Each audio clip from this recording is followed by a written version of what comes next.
સૌ પ્રથમ આપણે પ્લે સ્ટોરમાં જઈશું. ત્યાંથી આપણે જીએસઆરટીસી સર્ચ કરીશું. જીએસઆરટી સર્ચ કર્યું. અહીંયા બીજી એપ દેખાડે છે જે મારામાં ઓપન બતાવે છે, એ તમે ડાઉનલોડ કરીને ઓપન કરી શકો છો. મેં ઓપન કરીશ.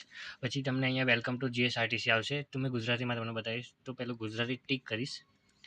પછી ઇન્ફોર્મેશન આવશે, તે આપણે વાંચી લેવાની. મેં અહીંયા કેન્સલ કરું છું. પછી એડવાન્સ બુકિંગમાં જવાનું. બરાબર. હવે અહીંયા કયા સ્થળેથી ક્યાં જવાનું, તમારે જે સ્થળેથી બેસવાનું હોય એ સ્થળ નાખવાનું. મેં દાખલા તરીકે બરોડાથી બેસીશ. બરોડા સેન્ટ્રલ, જેમાં નામ આવે તે જ આપણે લખવાનું, આપણે નહીં લખવાનું. મેં અંબાજી જઈશ. બરાબર, તો આમાં અંબાજી આવી ગયું. તારીખ તમારે જે તારીખે જવું હોય તે તારીખે. બરાબર, તો પછી અહીંયા સર્ચમાં જઈશ. અહીંયા ટાઈમ બતાવે છે. એક્સપ્રેસ બસ છે, એનું ભાડું આટલું છે, એમાં આટલા કલાક થાય છે, 4:30 ઉપર છે, 6:40 થાય છે, 11:10 ત્યાં પહોંચી જશે એમ બતાવે છે. બરાબર, અને આમાં 29 સીટ ખાલી છે. નીચેવાળી બસ ફૂલ બતાવે છે, લક્ઝરી, પાદરા તો અંબાજી. બરાબર, તો મારે 10 વાગ્યાની બુક કરવાની છે, તો મારે નીચે જવું પડશે.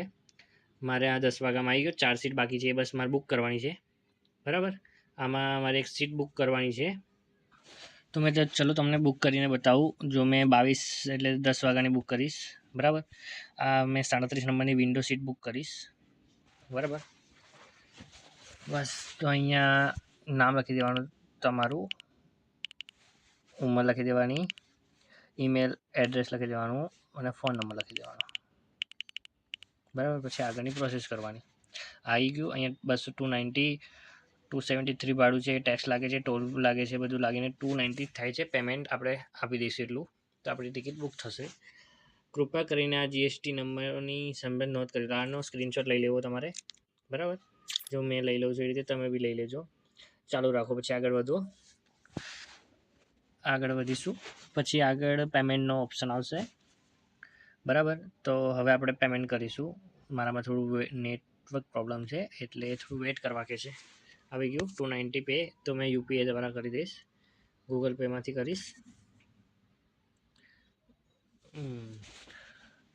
બસ મારું ગૂગલ પે ઓપન થઈ ગયું.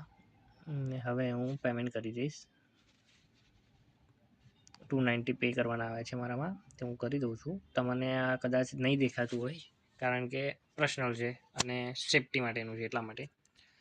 તો સ્ક્રીન રેકોર્ડિંગમાં નહીં થયું હોય એટલે કંઈ વાંધો નહીં. તો મેં તમને પેમેન્ટ બતાવીશ. ડન થયું, એનો મેસેજ સંભળાશે તમને. જો હવે થઈ ગઈ છે ટિકિટ બુકિંગ આપણી.